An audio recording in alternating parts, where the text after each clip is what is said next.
We do a lot of things on the Morning Pitt here on youtube.com/Panther-Lair.com. A lot of different types of content, a lot of different things that we talk about.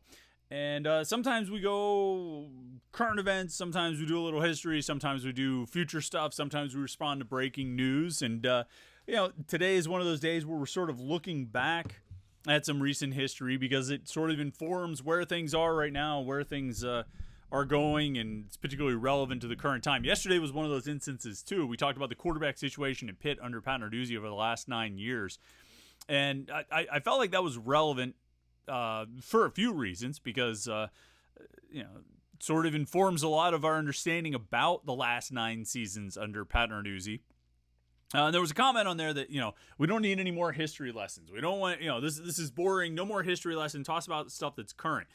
And a few responses to that just before we dive into another history lesson. One, I think you gotta, I always say this, like, nothing happens in a vacuum in college sports. Everything is built year after year, particularly, especially college football where you're going to develop guys longer. But you got to understand how you got to the current point. It's relevant and it's important. The other thing too is, we do these morning pits Monday through Friday, right? So that's 5 out of every 7 days. I can't do the math on that, but you figure there's, basically 52 weeks. So that's 52 weekend days, 104 roughly weekend days. So about 260 of these episodes of the Morning Pit per year. And there's not enough like breaking news for us to talk about a current urgent topic every single one of those 260 days. You know what I mean? It's not really it's not something you can do. Now, we could sit and talk about the football team and the coming season again, which we've done a lot already this offseason. We're going to do a lot more throughout the summer. But I tend to think of these Morning Pit videos and podcasts. If you listen to the audio, I'd appreciate it if you watch the video. But I tend to think of these Morning Pits as more, it's a little bit of pit talk to get your day started. And it might be a reaction to current events. It might be some breaking news that's happening, although we wouldn't break news here in the Morning Pit. We're going to break news on Panther-Lair.com and then talk about it here on the Morning Pit later. But, it might be that kind of thing, and sometimes it might just be some other pit topic that comes to mind. You know what I mean? Like, who are the top 5, Pitt quarterbacks under Pat Narduzzi? Well, that's an interesting conversation for a lot of reasons, but mostly it's just a Pitt conversation. And so you're going to turn on Sports Talk Radio. You're not going to get a lot of Pitt sports talk. You're not going to get a lot of Pitt related conversation. And so that's what we provide for you. And it might be breaking news. It might be current events. It might be history. It might be this. It might be that.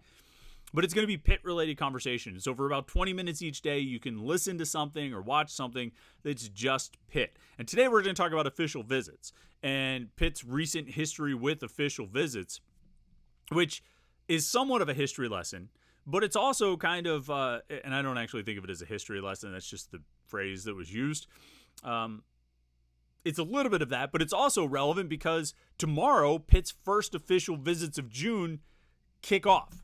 All right, they're going to start their official visit weekend tomorrow. And tomorrow we'll have a full preview of all the recruits, or as many as we know of, as many as we've confirmed. We'll talk about those guys on tomorrow's Morning Pit. But for right now, we're sort of setting the table before setting the table. Tomorrow's Morning Pit will set the table for the official visit weekend. Today I'll just give you some context on the history of official visits in June and what Pitt's been able to do and what recruits they've been able to get on those June official visits. And so, is this breaking news? No. Is it some Pitt conversation that can give you an idea of what to expect going into the next few weeks? Big recruiting weekends? Yeah, I think so. And so that's what we're going to do here on the Wednesday edition of the Morning Pit. youtube.com/Panther-Lair.com.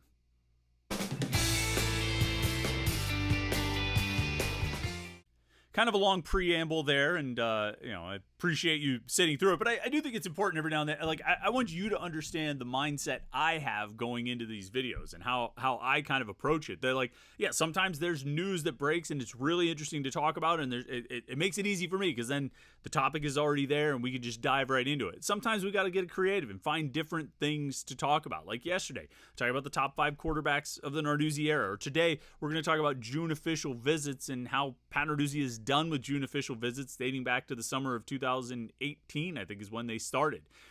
Which is relevant for the next few weeks, as context for the next few weeks and background. But it's also just sort of I think it's an interesting topic from, a little bit of history over the last few years. But then you have Monday's Morning Pitt, where it was very recent, very, current, after the 2 recruiting camps that Pitt held over the weekend. We were breaking those down. So I like to think you get a mix here, particularly when we're in the off season, of finding different topics to talk about. And today we're going to talk about the June official visits. Of course, all the coverage of the recruiting visits is right there at Panther-Lair.com, Panther-Lair.com, Pittsburgh.rivals.com. It's all the Pitt sports info you can possibly handle. Football, basketball, and recruiting, and message boards to talk to other Pitt fans about it. And then we have our video channel right here, youtube.com/Panther-Lair.com, where you get these Morning Pitt videos, like we talked about. You get the weekly live show that we usually do every Wednesday night at 8 p.m. We're not doing it tonight. We did it last night. Me and Jim Hammock got together and talked a little Pitt sports for an hour. So hopefully you tune in for that. That was a lot of fun, as they always are. And if you want to make sure you don't miss any of our video content or miss any of our live streams or anything like that, subscribe to our YouTube channel. The subscribe button's right down there. youtube.com/Panther-Lair.com is the place for all of your Pitt video content. So, Pat Narduzzi, so understand, what we're talking about here. The official visits, and we always sort of go over this. The real brief version is the official visits are a big part of the recruiting process because the schools can pay for the recruits to come and visit, pay for their travel, pay for their lodging, pay for their food, everything on the visit. It's paid for, it's taken care of, and there's real accounting that goes into it and everything like that. There are unofficial visits, which is where the recruits pay for themselves to get to campus, pay for themselves to stay in a hotel, pay for their food and all of that. So it's a big difference, right? Because the official visit gives the coaches an opportunity to roll out the red carpet, control the experience for 48 hours, and really show the recruit how great their school is, how great the campus is, how great the city is, and all of those things. All right, and that's what's about to start. It used to be that these official visits happened in the fall and the winter, and mostly in the winter, mostly in December and January. Starting in the summer of 2018, the recruiting class of 2019, those guys were able to take spring and June official visits, and it really changed the game. You go back to that official visit weekend in June 2018, it was for the 2019 recruiting class. They got, I think double-digit commitments that weekend. I think they ended up with like 13 or something. 8 of those guys, maybe it was fewer, maybe it was like 10 or 12, but 8 of those guys ended up signing with Pitt. It was the Father's Day Massacre, the original Father's Day Massacre. I can still remember arriving late to a family Father's Day picnic that everyone else had to go ahead because I was on the phone trying to track down Brandon Hill and Davis Bevel and all these guys because they all committed. And June has always been a big month for recruiting.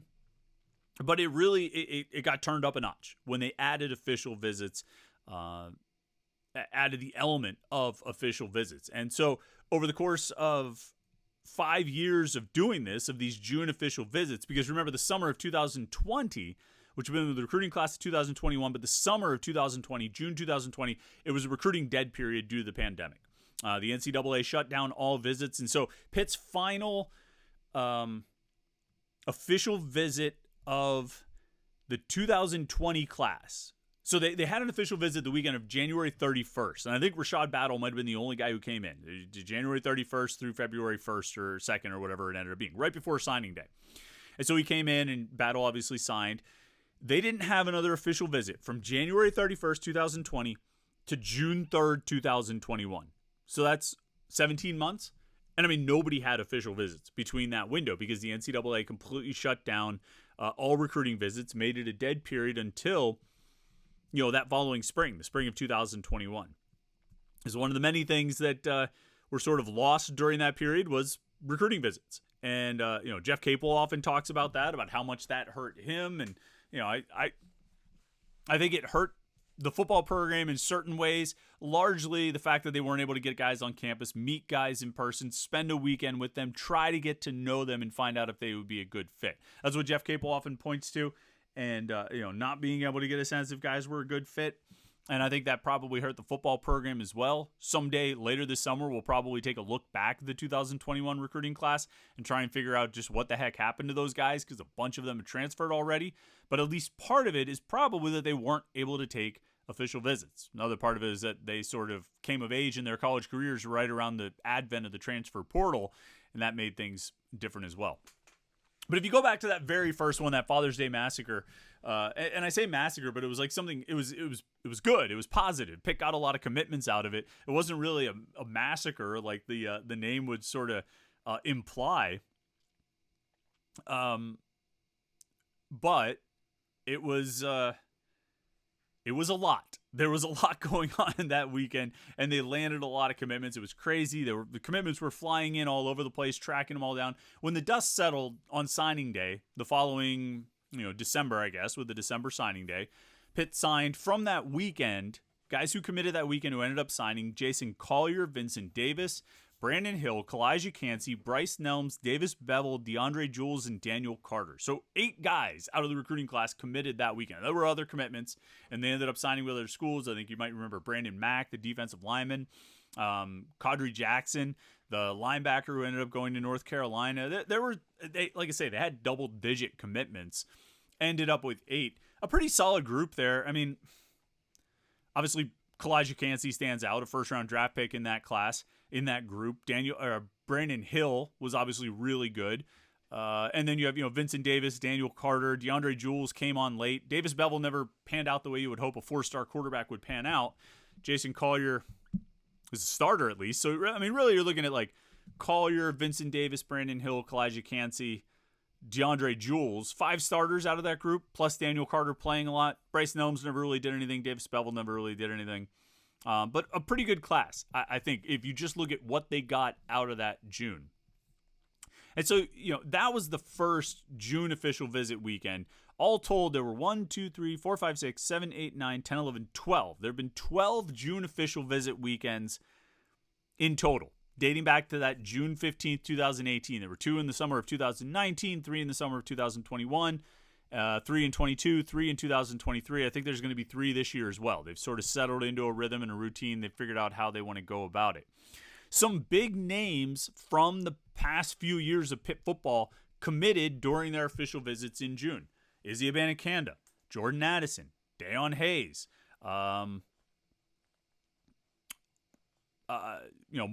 Bengali Kamara and Solomon DeShields, but I know what you guys think about them.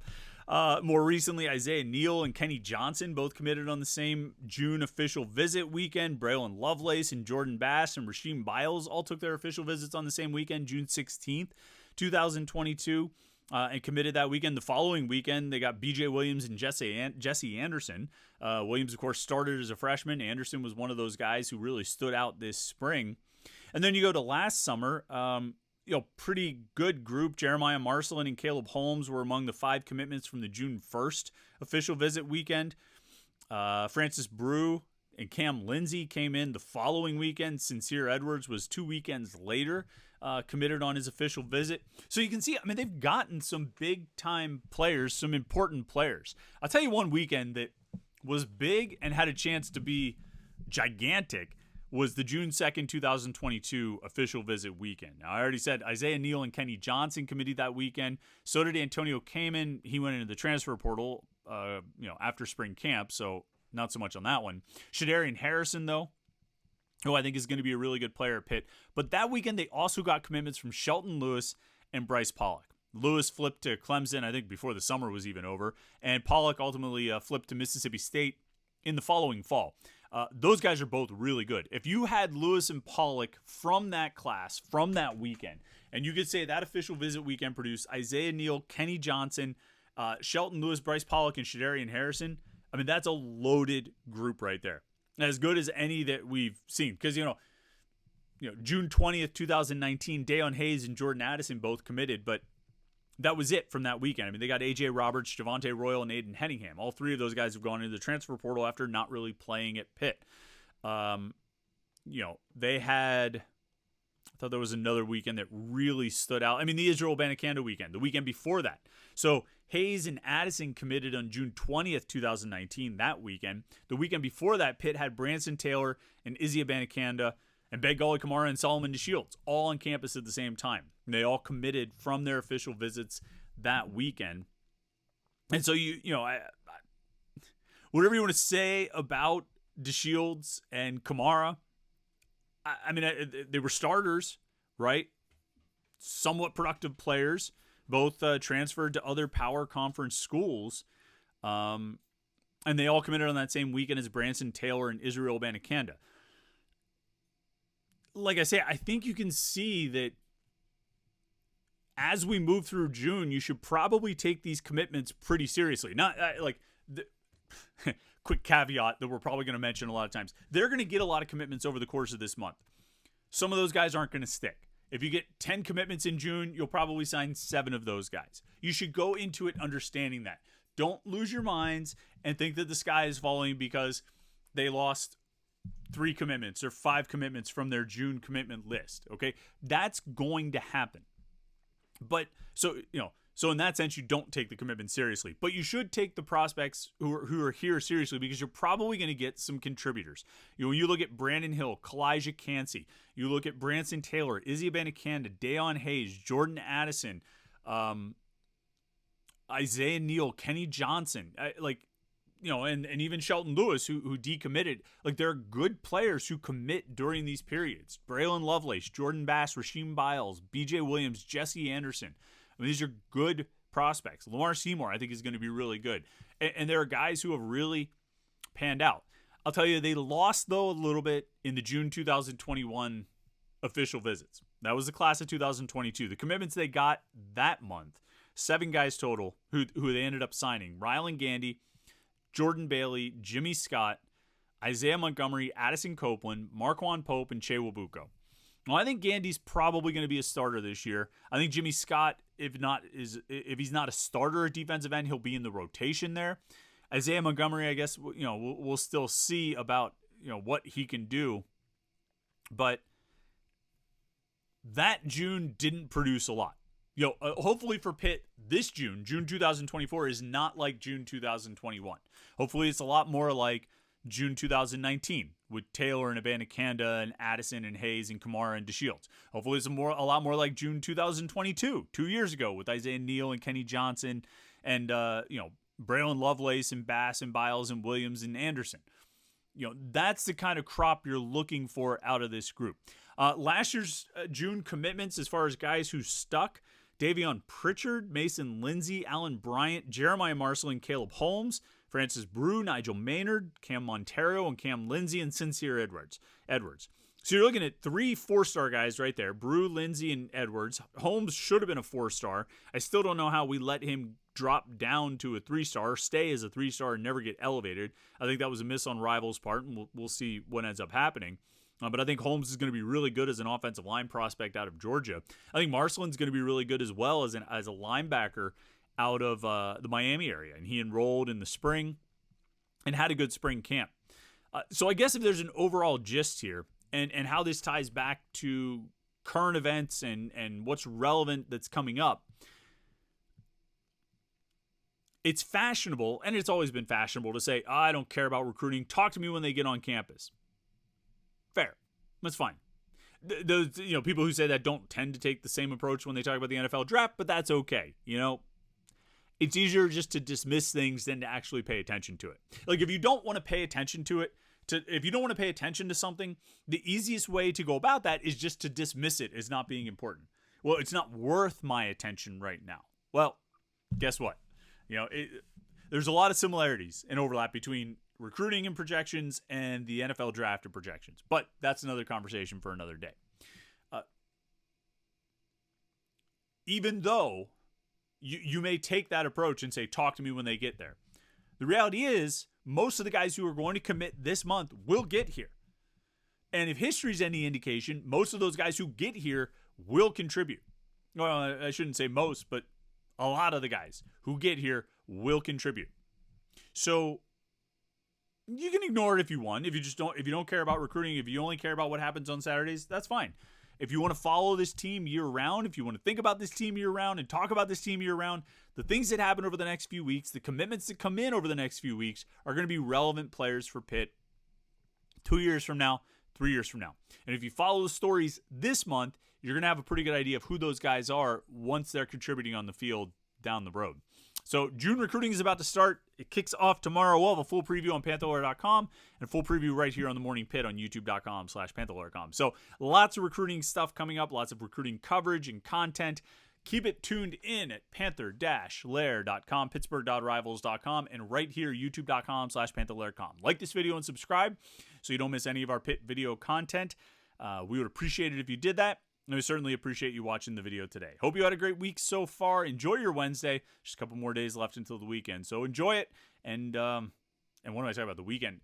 It's recruiting. Recruiting is starting. And it starts tomorrow, less than 24 hours. So it should be a fun one. Stay tuned. Panther-Lair.com, YouTube.com/Panther-Lair.com. We'll talk to you tomorrow. We'll talk to you tomorrow for the Morning Pitt here on YouTube.com/Panther-Lair.com.